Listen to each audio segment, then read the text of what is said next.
Crim 2 News at 4 o'clock starts now.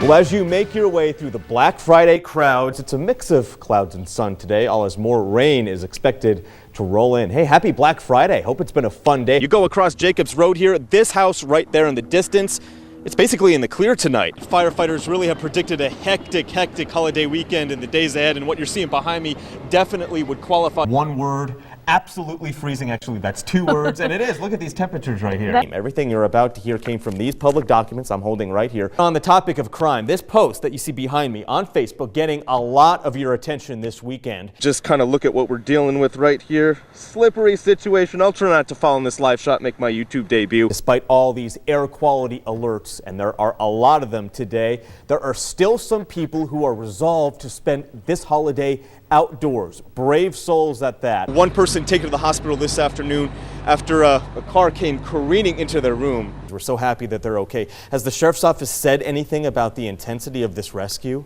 We appreciate your time. We know it's been quite the day out there.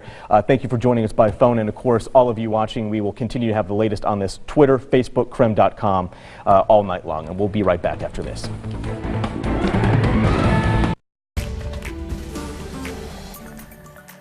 Up next, wet, windy, and up until now, pretty gloomy. We are tracking an active weather day here in the inland Northwest, and it's not over yet. Plus, definitely a perfect day to stay inside and snack. Up next, how Coeur d'Alene's Food and Wine Festival not only pleased your palate, but also provide a boost to North Idaho businesses. And troops to the Mexican border ahead. Find out how many National Guard members could be headed south. Crim 2 begins now. And welcome, I'm Ryan Sims. We lead this newscast with a serious developing situation coming out of Trump Tower in New York. Right now, firefighters mopping up the scene of a deadly fire that happened on the tower's 50th floor. One person died, 4 others were hurt.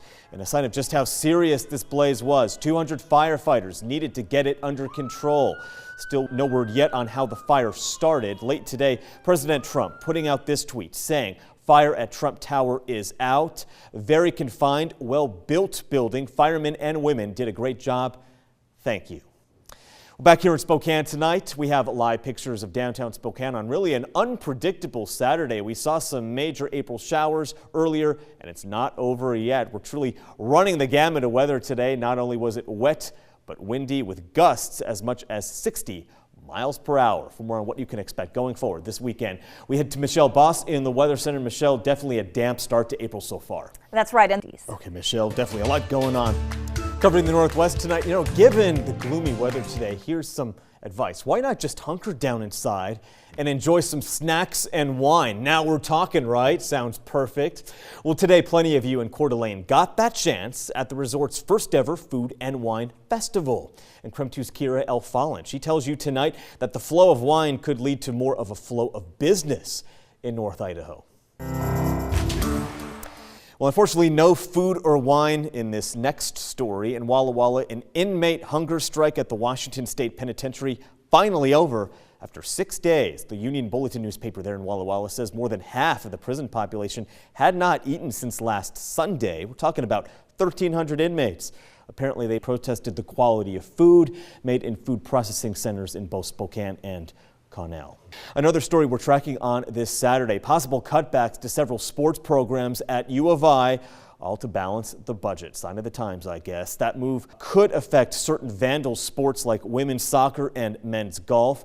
Originally, U of I hoped to actually add sports teams in the future, but unfortunately there really is no escaping a giant money shortage there. The school currently has a $1 million deficit. Ultimately, the Idaho Board of Education will have a final say into which programs are cut. A university spokesperson, meantime, says that they want the state board to consider changing the cap on how much money actually goes into athletics. That meeting with the state board, by the way, of education will happen 2 weeks from now in Moscow. Also today, the Department of Defense announcing the deployment of 4,000 troops to the Mexico border. It comes after President Trump authorized the deployment, saying it was needed to strengthen border protection. Currently in Texas, there are 100 National Guard members at the border there working on a state mission. The Arizona National Guard also said to be sending their troops to the border as well. Meantime, north of us, a very sad story out of Canada tonight as 15 members of a junior hockey team died in a bus crash today. That team's bus was hit by a truck in Saskatchewan. Just horrific pictures. Look at that. 14 others were hurt, with 3 remaining in critical condition tonight. The team was headed to a playoff game at the time of the crash. Canadian Prime Minister Justin Trudeau expressing his condolences, writing in part, "I cannot imagine what these parents are going through, and my heart goes out to everyone affected by this terrible tragedy in the Humboldt community and beyond." President Donald Trump also tweeting today saying, "Just spoke to Justin Trudeau to pay my highest respect and condolences to the families of the terrible Humboldt team tragedy. May God be with them all." The crash does remain under investigation tonight. We do pause for our first break here at 6 o'clock. Up next, hitting the slopes in the springtime. Schweitzer breaking a record today for the most visitors ever this ski season. Find out just how many people we're talking about ahead. Plus, we are tracking a lot of weather. Wind, rain, and snow. Lots of active weather patterns going around the inland Northwest. We'll tell you what to expect for the upcoming week next. In-flight emergency transitioned very quickly into a downed aircraft into the water. The painstaking seconds ticked by. With every might of their muscle, rescuers tried to save a man after a plane went down in the middle of the Spokane River. There was just no sign of anything here.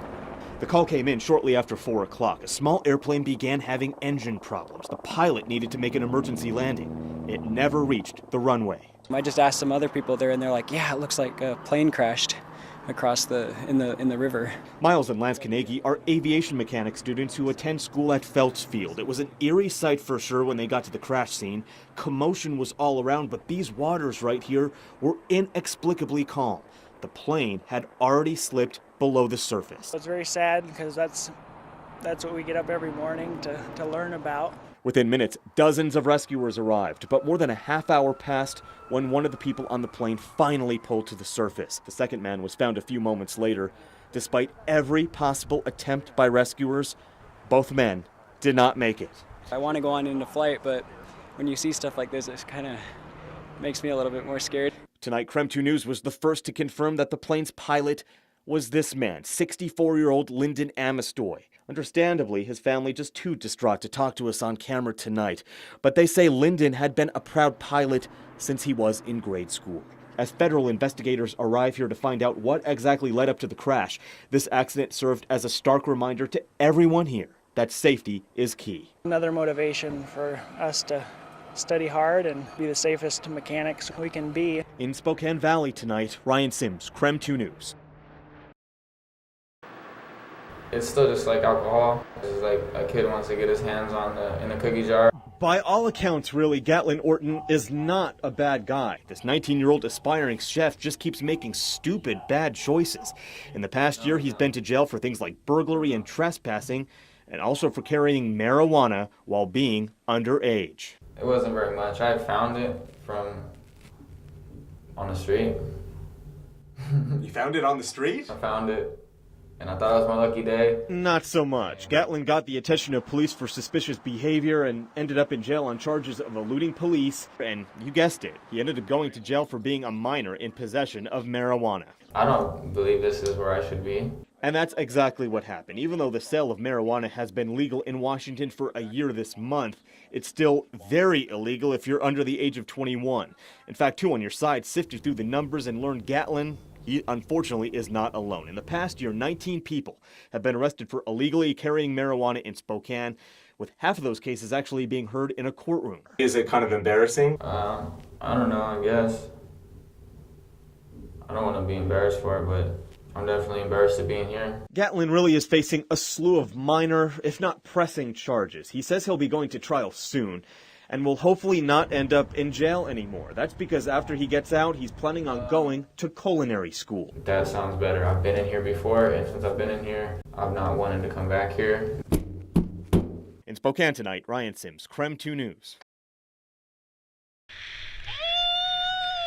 How things can change so incredibly fast. Jake Raby spent much of January 19th in suspended excitement, sliding and gliding the beautiful snow-capped slopes of British Columbia. Oh, it was fantastic. It was great snow.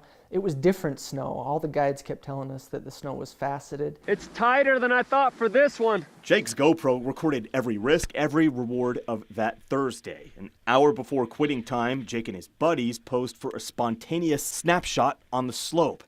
It's one he will not soon forget. I remember that picture. I remember lining up for that picture, and that was the run that the avalanche happened. So calm, so carefree, so incredibly chaotic, literally seconds later. Somebody screamed avalanche, and then 1 second later, we were, engulfed in snow and headed down the mountain. 500 feet, 1,000 feet, 2,000 feet. All so fast for Jake to even remember. And everything was blank until I woke up that last day in the ICU 10 days later. Jake traveled the length of 5 football fields before coming to a rest, knocked out and buried in the snow. The avalanche carried only one other skier as far as him. In the distance, the group's lead guide heard a faint call for help. He said he felt something physically pushing him down the mountain until he started hearing the yells of the other guy that was buried next to me. After helping the other man, that guide took a look around. It was an eagle-eyed, fateful decision. My fingertips were just above the snow. The guide said he turned around after my friend said he was okay and just saw some fingertips. Talk about a chance discovery. Jake wore white gloves that day. He blended in with the territory around him, and yet he was found. At the time, Jake was not breathing and had to be given CPR. If you don't have a full breath when it stops, you can't breathe. You can't expand your lungs because the snow just stops like concrete. Jake spent 10 days in the ICU. At once, this proud, accomplished doctor was suddenly a patient needing constant help.